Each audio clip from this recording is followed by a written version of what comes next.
What is up, YouTube? Today we're actually back with a different type of video. Obviously a lot of you guys know about Nahkwol and her release, and I think a lot of people have made some good showcase videos like Grass Angel. Samuel's made a pretty good video about it as well. Valky made a pretty good video about just testing her in RTA as like a full cleave. And I think a lot of you already have a pretty good understanding of her kid and her strengths and her weaknesses.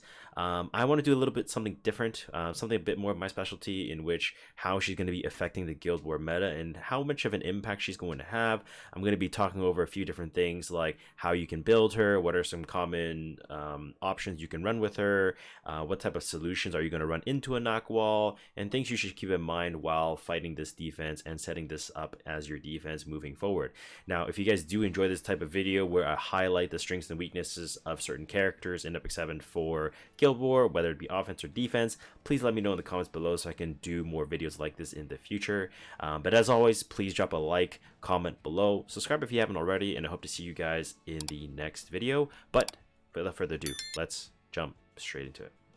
Alright, now one thing I do want to highlight is the different types of builds that you can run on Nahkwol. Now, in front of you guys, you can see that I am running a speed hit set. Now, if I do run a triple hit set, I can easily hit over 300.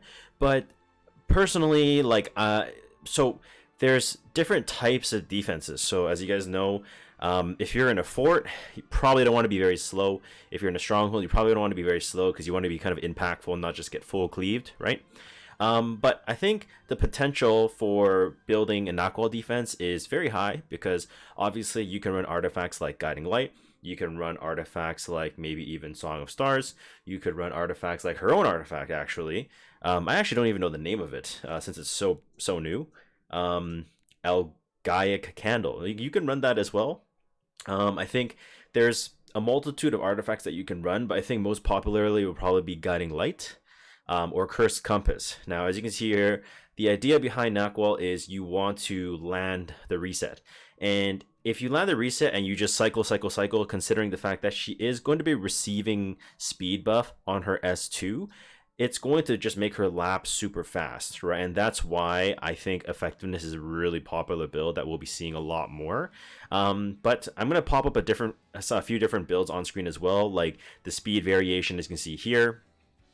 And this one is still also going to be very good because obviously if you're lapping so fast, like you can S3 and S2 and S3 and S2 and you can keep pushing back the units. And obviously if you have really good gear, as you can see in my build, it's not anything super amazing, but it'll still do the job in silencing a lot of the soul weavers in the game if maybe they're skimping out on the ER, like a Destina, for example. Another build that I'm thinking that you could probably run as well, I'll put on screen now. Now, this variation is just going to be a full-on just speed all the way. So you want to have your top speed, you want to just keep running and keep running. You're not going to be worrying about landing any effectiveness or any debuffs whatsoever. You're just trying to have it basically just lap and lap and lap.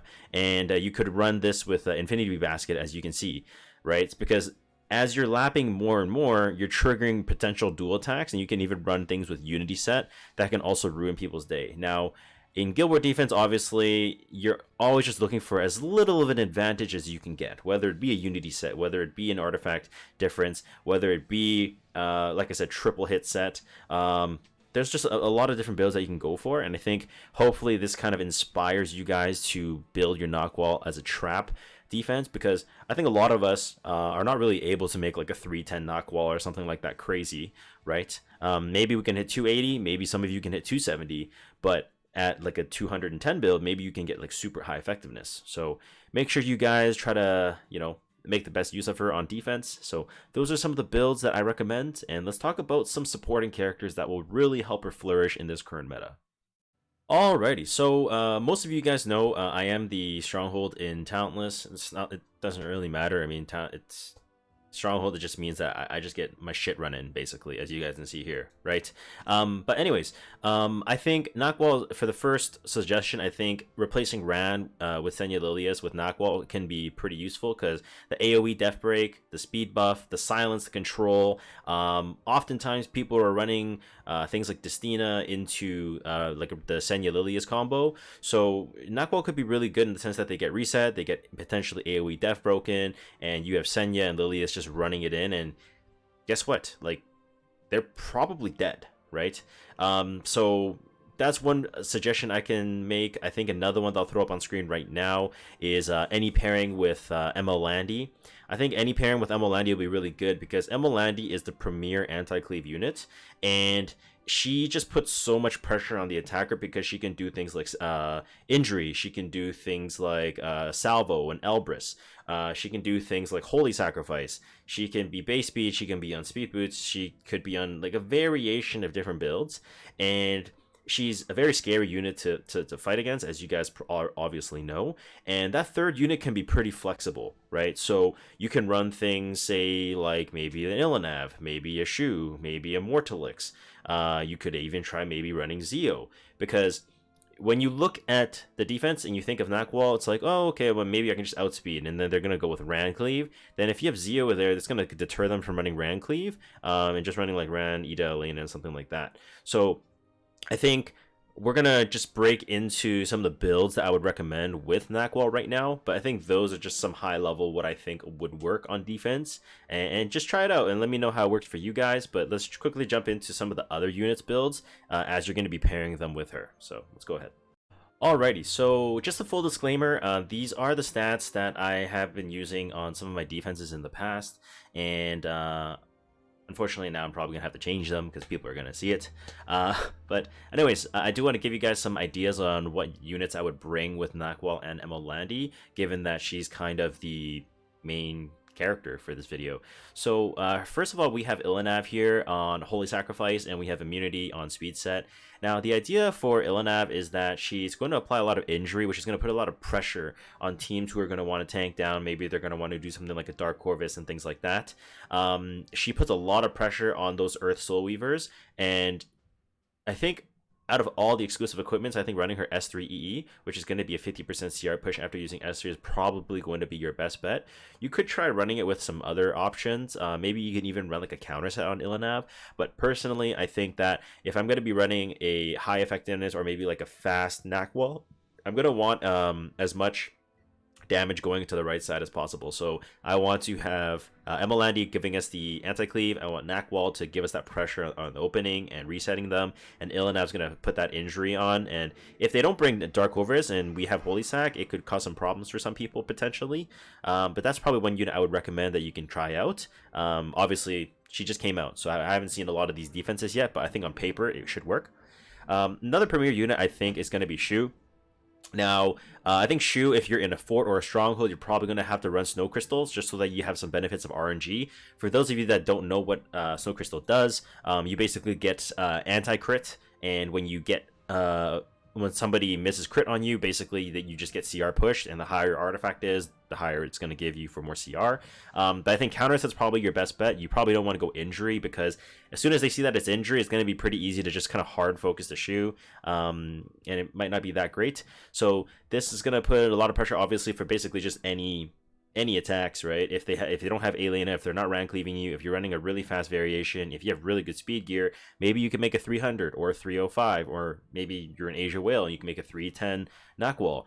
Put her with Shu, put her with Emma Landy. How are you going to lose? Like, you're going to take the first turn. There's a lot of RNG involved, right? So I think Shu is definitely worth exploring. I think if you're not in a stronghold or a fortress, I think you could also run something like a Prayer of Solitude. I think that's going to give you a lot of damage on your S1 into S2 Fwoosh. And obviously, exclusive equipment will be the Fwoosh one, which is just the S1, in case you want to just double check.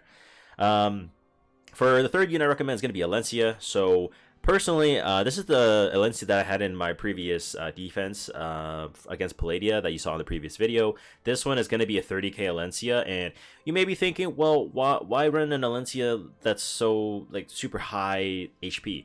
Well, for me personally, I actually think if we have Nakwhol, and you have a really high HP Alencia that can't get one shot, I think it's pretty good, because I mean, who knows, maybe they try to run something like a Midnight Lilius and they don't have the damage because you're Proof of Valor, and you just kind of cuck them, right? So she has a lot of potential. I think obviously if people have really high ER gear, like 400 ER Destina or something crazy like that. I mean, there's only so much you can do against people who have really good gear that just counter your direct defense.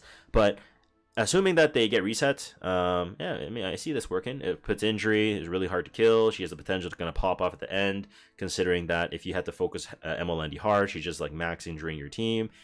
I think it's a pretty good combo, so definitely worth considering. I think if you wanted to maybe switch off to maybe a different build, you could try maybe running something like a speed effectiveness, speed pen, injury pen with an effectiveness ring. I think those are all going to be pretty good options because it's really crucial that you land a death break on S1. Otherwise, Alencia's kit is very undervalued. But yeah, I just suggest that. Now, 2 more units to go. So Ocean Breeze Luluka I actually think would be pretty cool. I think you could run a Protect the Landy comp. Ocean Breeze is going to cover the Ran Cleave, obviously. The what do you call it? Nakwhol is going to cover any openings, any Soul Weavers with really high ER. So I'd probably make Ocean Breeze Luluka with a super high effectiveness Nakwhol, and you have Emma Landy just tearing shit up. Just let her just go crazy, and I think it has potential, maybe on paper. It could be totally bad, and maybe you guys have solutions to the comp that I already think about, but I think this is something worth considering. Now, this is going to be on a little bit of a hybrid build. I really suggest you running, say, like a 200 effectiveness or 250 or whatever you can make on Ocean Breeze Luluka, because it's really important that you land silences, right? But hey, maybe you could run her like super fast as well, so that you can benefit from the S1 push on her skill 1 ability. Maybe you could do that too, or maybe you can do Idle Cheer. I don't know. Explore, try different artifacts, and I guess just let me know what works for you. Last but not least, we're gonna go into a Ravi.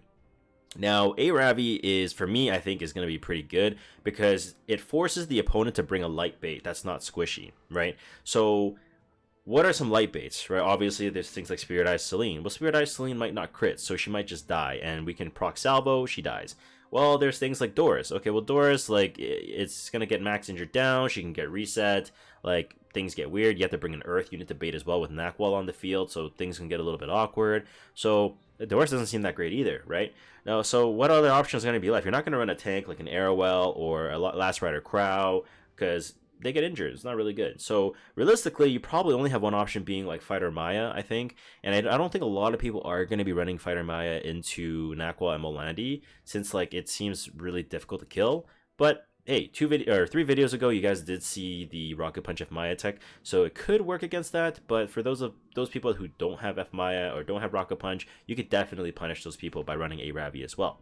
I think those are some of the characters. I think so. A Ravi, Ocean Breeze Luluka, Alencia, Shu, and Ilanav are all going to be great options as a third pairing with the Nakwhol and Emolandi. And I'm going to talk about how you can actually approach a Nakwhol on defense. So how are you going to attack? What units should you be using? So let's break into that. I think enough talking about the builds. If there's a third unit that has not been mentioned, please let me know in the comments. Maybe I could run that on my defense as well on one of my 3 accounts. So let's talk about offense for a second. Let's go ahead. All right, so I'm going to be talking about the offenses like I mentioned. Now, just disclaimer, these are not fully tested, all right? We haven't seen a lot of Nakwhol defenses. I'm expecting to see more and more, and hopefully even with this video coming out, it will bring even more popularity to Nakwhol defenses. But these are just on paper the best units that I personally think are going to be good into Nakwhol. Now, the first one is going to be Charlotte, Fire Charlotte. Now, you're going to be running her on a increased CREE, which is basically the default that you're going to be running. Now, as you guys saw in my previous video, you can run her in a destruction set depending on the team that the person's going to be running. Lifesteal's probably okay if you're in like some lower ranks. I don't think it would be too big of a problem. But I think if you're within that like top 1 to top 10 range, I think you probably have to fine-tune your build a little bit. But nonetheless, I mean, like Charlotte's just really good because she can pair into Roanna, as you can see in the next hero, very well. She has AoE guaranteed crit, so into Emolandi, she's very strong as well. If you counter her, she gets attack buff, defense buff. Overall, she just has a really strong kit to fight against those 2 units because she doesn't care about being reset, because all of her skills, or her S3 especially, is based off her fighting spirit, so you don't have to worry about being reset whatsoever. So I think that's why she's pretty good on paper. Now, The next unit I'd say is going to be Roanna. Now, Roanna, obviously, this is a pretty scuffed build, but there's a lot of different ways you can build her. I previously ran her as a protection set before, as you guys have seen in the past. I think the key thing is having her on immunity with like maybe at least like 100 to 150 ER. The reason I say that is because if that Nakwhol is on full speed and they don't have like super high effectiveness, maybe you can resist. But always, always, always expect to get debuffed. I always say this: do not expect your unit's gonna resist unless you're running Christie with a Destina with 300 ER and you have like 500 ER effectively, right?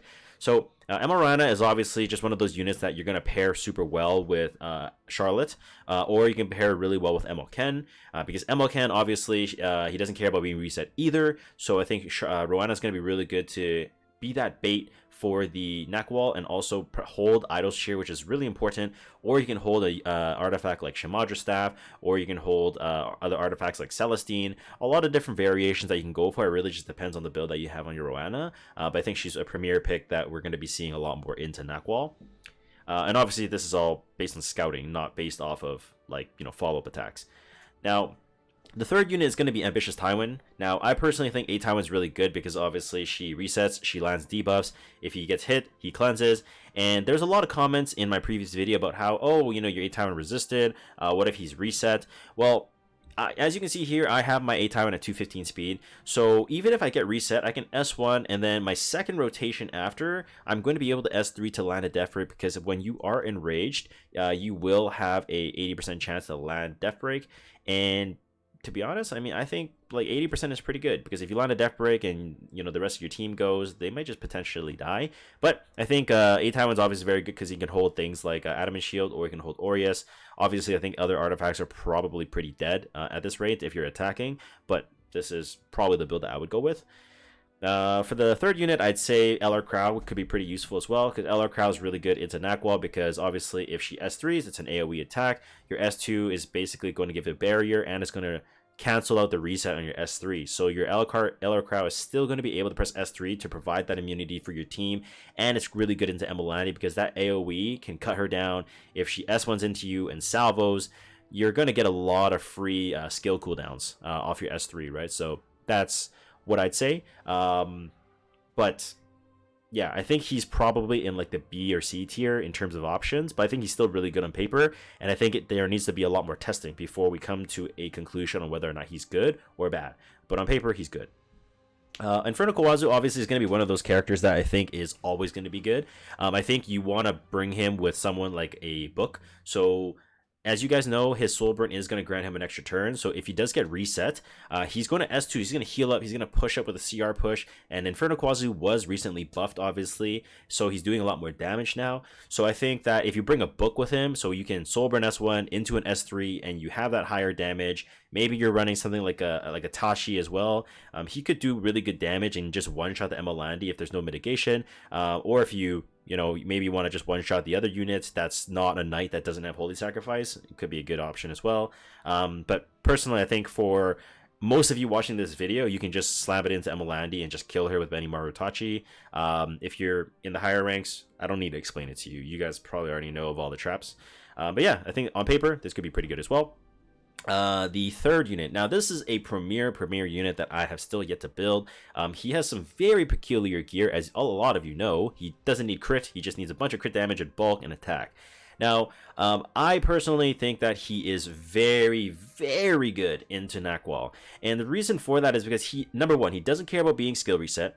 Number two, he's always going to crit on Emelandi and any other units. So if you have a Shu, if you have a Mort, if you have just Snow Crystal on like a Luna or something like that, he will guarantee crit you every single hit. So he is just super strong on paper, and I think that this buff is actually amazing because now when he counters, he has a chance of provoking an S1, which is huge, right? With Max Mola, this actually goes to 100%, and most DPS units are not going to have ER, right? Things like a Nakwhol, things like Emelandi, things like Shu, none of these units are going to have any effect resistance at all. So I think this is going to be a really good pick, and I think we're going to be seeing him a lot more as this meta develops, because Emelandi, obviously, she's really strong because we don't really have a way of killing her, right? We just have like Lethe, we have Dark Corvus, we have Lone Crescent Bellona, we have Fire Charlotte, and now we have Martial Artist Ken. So I think Smilegate's doing a really good job with giving us more options to deal with Emolandi. Oh, and Inferno Kawazu, I gotta say that as well.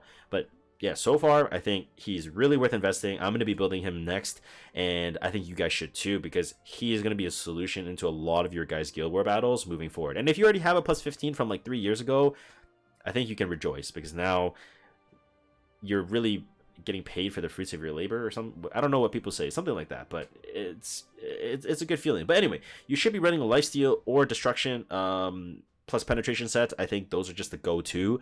You could maybe run like an ER immunity pen set or like torrent pen set plus resistance set. Maybe something like that works. Depends on what kind of gear you have, but I think just having the bulk, the damage is all you really need. Now, Bunny Dom is also going to be really good into Nakwhol, because guess what? She was also buffed, and I think she's actually really, really strong now. I know a lot of people have seen her in RTA, but I think she's amazing in Guild War now. Obviously, you can see her as she's level 50. I do need to promote her next, but she does get increased ER on her S2, and she does cleanse the debuffs on all allies when the Nakwhol takes her second turn, which means that you're not going to need to run Doctor's Bag anymore. So you can run artifacts like Bastion of Hope. And this is just on the leftover gear that I had, and I'm not even putting my max ER gear on her, and she's really strong. I mean, even here, like 350, you can easily make 400 if you have good ER gear. But providing that debuff, providing that immunity is really crucial for your team, because Nakwhol is not going to be able to put the bind, or sorry, the S2 onto those things like a Roanna, because she's going to have that immunity. And she provides an attack buff for your team as well. So if you're running units like Fire Charlotte, Inferno Kawazu, or Martial Artist Ken, or any of these units that we've talked about today, she's going to really help them flourish in doing enough damage to kill off Emolandis or anything else that's pairing with her. So overall, I just think she's just amazing. I think we all need to build her ASAP, because we're definitely going to be using her a lot more, for sure. And she's no longer just going to be that answer to Conquer Lilias. She's going to be an answer to Nakwhol as well. But anyway, those are the units I'd say you can use on offense. I think we'll talk about a few other things real quick. And yeah, let's move over to the next clip. Well, that's going to do it for this video, I guess. This is going to be the build that I'll be running for the most part, just like kind of hybrid, kind of fast, kind of high effectiveness, just in the middle, and just yeah, just keep cycling, have guiding light, just kind of be hidden and whatnot. But I just gotta say, you guys gotta admit, she's pretty hot. Anyways, yeah, that's gonna do it for this video. Like I said, if you guys did enjoy this type of breakdown and kind of, I guess, analysis on Guild War and how new units are going to impact defenses and offenses and solutions and things like that, please let me know in the comments below. I really enjoyed making this, and sorry if I felt like I was just rambling and lecturing you, but that's just kind of my style when I kind of get into that mode. But anyways, thank you so much for the support.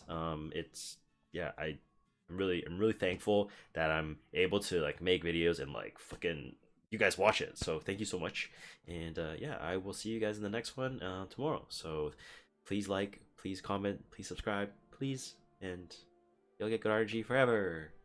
Anyways, bye.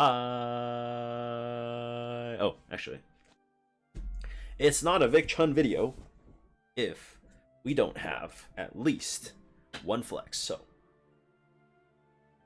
we will go from there. So sayonara.